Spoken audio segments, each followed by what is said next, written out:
Listen, if you do not like to track all of your spending, so when you go to Starbucks and you get the $3 coffee, or you go to Target and you spend the $25, or you go out and you want to grab a $10 burger or whatever it is, if you're that person and you don't like to track every single little expense when you are doing your budget, or even thinking about it makes you feel overwhelmed, or when you do it, when you actually spend your spending money, you feel guilty, then I need you to keep watching this video, because there is so much pressure for us to really track everything that we're doing, whether we are buying that $3 coffee or spending that $25 at Target. And sometimes that gives us a lot of pressure, and it's almost like anxiety stricken, because it's like, man, I just spent that money. Oh my gosh, am I going to get in trouble because I spent that money on that thing? So let me just tell you that there's no need to feel any shame, any guilt, or anything. I want you to happily spend your money and not have to worry about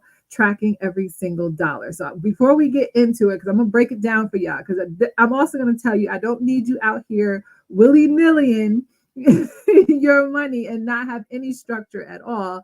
But I'm going to clarify what I mean by you do not have to track all of your spending. So before we get into it, for those of you who do not know who I am, I'm Nashaya Richardson, the Play Money Coach, also a financial wellness instructor, and I work with high achieving professional women as well as nonprofit and for-profit corporations to help my clients build a healthier relationship with their money so that they can have the best life as possible with the peace of mind around their finances. So let's talk about this not having to track every single thing. So I posted this earlier, and there was some comments that was like, that's irresponsible. No, people should be tracking their money. People who don't do that will be broke. Not true. Not true at all. Right. So my job as a financial coach is to give my clients options. Right. So the reason why I give you options is because there are so many things out here in the finance world that says you should do this, or you should do that, or you should do this. And that puts a lot of pressure on us, right? So if someone says you should track every single expense, now we have that pressure of, oh my goodness, if I don't track the expense, I must be bad with money. I must be doing the wrong thing. I'm doing something wrong. And that's so not the case. So when I say you don't have to track all of your spending, what I do need you to do is have your budget, have your value based spending plan, and within your value based spending plan, there needs to be a space in that spending plan specifically for spending, which means you are allocating money just for spending in your spending plan, right? And so that is within all of your needs, your values, your saving, your investing, right? So let's use this as an example. So let's say your housing, your transportation, your utilities, your food, all the things that you need to spend money on every single month. Let's say that is $1,500 a month. It's probably more, it could be less, right? Let's say that's $1,500 a month. Now, within your values or your wants, right? There should be money in there for spending, right? So that allows you to have that money to spend it on whatever you want, right? So if you say, I'm going to allocate myself $150 a week towards spending, that means you use that money for whatever you want, and you do not have to track those expenses. So if you decide that you want to go and you want to go out to brunch with your girlfriends, and let's say that costs $50, great, that's out of your spending money. Let's say you want to grab a burger at Five Guys that costs $1 million. Great, that's, let's be realistic, right? That's, let's say $15, right? So now you spent $65 out of your $150.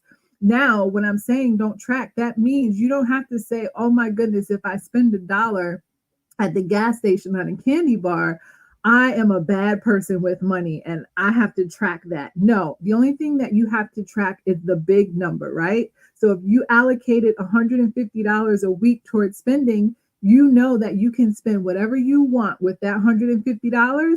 And the only thing that you need to track is when it's gone, because when it's gone, that means you're done, right? So I need you to put that in the comments. When it's gone, you're done.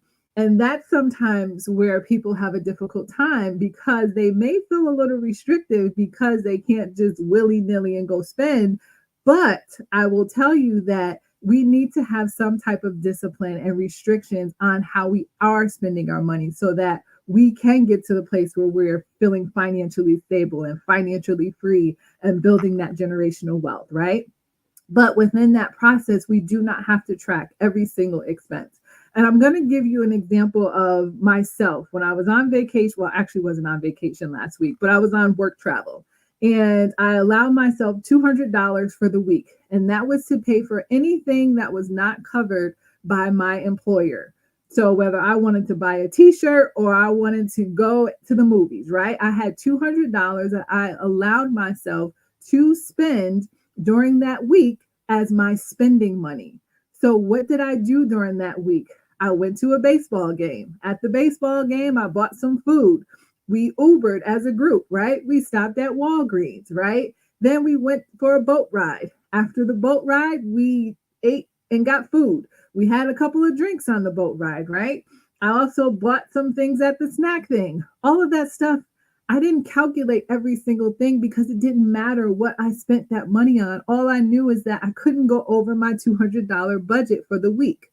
This is the same thing that applies to when I work with my clients. I help them identify how much money do they want to allocate for spending that they can spend guilt free, right? The magic words are guilt free so that we don't have that pressure of, again, if I spend the $5 at Starbucks, or if I go out with my girlfriends, I don't have to stress about, oh my goodness, I actually spent money on myself. The whole goal is to enjoy your money, which is why I'm the play money coach, right? Because we really need to bring fun back into money versus it having being so stressful and so heavy because, oh my goodness, I didn't save this much, or I didn't pay off this much debt, or I didn't invest that much. Okay, that's cool, right? We can set the foundation. We can work towards those things that you're working on, but at the same time, we need to be able to enjoy our money as well. And within enjoying our money is having money set aside just for spending. And that spending money, it allows us to freely spend on whatever it is that we want. We set the money aside, whether it's $50 a week, 150, 500, 1,000, whatever your budget and your finances allow yourself to use that spending money for the things that you enjoy, the things that you value without worrying and counting every single cent and stressing about what you spent it on, right? Because after bills are paid, basically that would be what I can spend if anything is left over. Now, the other thing is I'm going to actually talk about that. So after bills are paid, then basically that's what you can spend. I also want to shift that thinking, right? Especially when we're talking about paying ourselves and we're talking about having play money and spending our money on things that we value. A lot of us are programmed to work or do our business and pay bills. And we forget about paying ourselves. We forget about entertainment. We forget about our values. We forget about enjoying our money. And we really need to start working to get out of that. And if we find ourselves in a space where we don't have enough money outside of just paying the bills and figuring out what's left, that's also a wake up call, or I call it the reality check to say, wait a minute, I need to be doing something so that I can generate some more income, so that I do have more than enough money left over to actually spend on things that I enjoy without feeling restricted that all of my money goes towards bills. That is not a fun lifestyle. I've been there, done that, don't like it. If you don't like it either, put a 1 in the comments, right? And that was the wake up call to say, hey, you know what? I need to get a second job temporarily until I can generate some more money to build up my savings, pay off some debt so I can free up some money every single month and get myself into a position where I don't have to say, man, all of my money is going towards bills, right? So that's just a shift in thinking and a way of living and really enjoying our money so that everything is not being allocated to bills and then saying, this is what's left. I also encourage us to, again, have spending money included in your value-based spending plan. So I had a client recently ask me, we worked through her budget, and we met the next week, and she goes, I wanted to buy my daughter some sneakers, and then I realized that, wait a minute, I've already allocated money towards everything and I didn't account for sneakers. And I said, yes, girl, you got to give yourself some spending money. So we found space where she can find some spending money and do some things differently, because what was happening is she was restricting herself to only the things that was on her budget, and there was no money for fun, right? There was no money for that, oh, I want to buy my kid some sneakers, or this thing that I didn't actually plan on. So that allowed her to free her mind and say, okay, I don't have to go as hard on the goals that I set for myself, because that's taking up every extra dollar that I have, and I need to allow myself to have some spending money so that I can freely buy whatever I want during the week and not have to stress about, man, if I spend this $35 or this $50, it's going to go into the goals that I set for myself, or the other bills that I have to pay every single month. So remember that when you are doing your value-based spending plan, that you also include money in there for spending. Even if you're in a space where you do not have a lot of money left over, still allow yourself, but even if it's $10 or $15 or $20, until you can get into a place where you can have more, allow yourself to have a little wiggle room. I call it financial breathing room, to where if something happens that's small, doesn't have to be a major thing, you have a little wiggle room that you can spend some money on that thing without feeling guilty or feeling like, man, I just, tapped into money I wanted to save, or, additional money I wanted to put towards debt. So if that was helpful for you, put a 2 in the comments, because there were some people that were a little confused, and maybe they weren't confused, but they had their thoughts or their philosophies on tracking expenses and thinking it's irresponsible, or thinking that people don't have a positive money mindset because they're not tracking every single thing, when it's really not necessary. But if you are someone that feels the need to track every single cent, right, then go ahead and do what works for you, boo.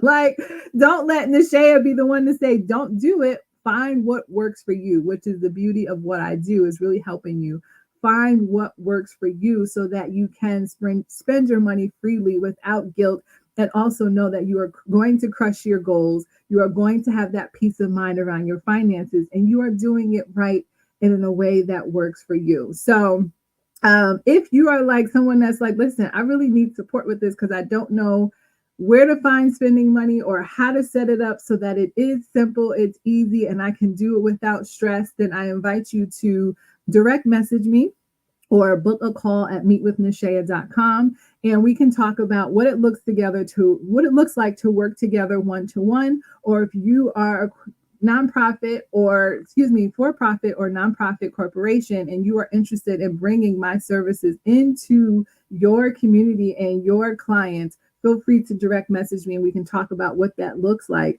so that everyone is in a space of having a healthy relationship with their money and truly living that best life as possible, and having the peace of mind around their finances that we all deserve. So don't track every single expense if you don't want to. Spend freely, but make sure you spend within your spending budget. So if you allocate $150, then you can't spend more than $150 until it is time to replenish that money.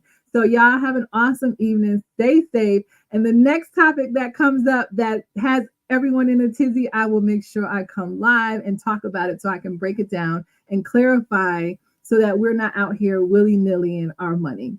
Later.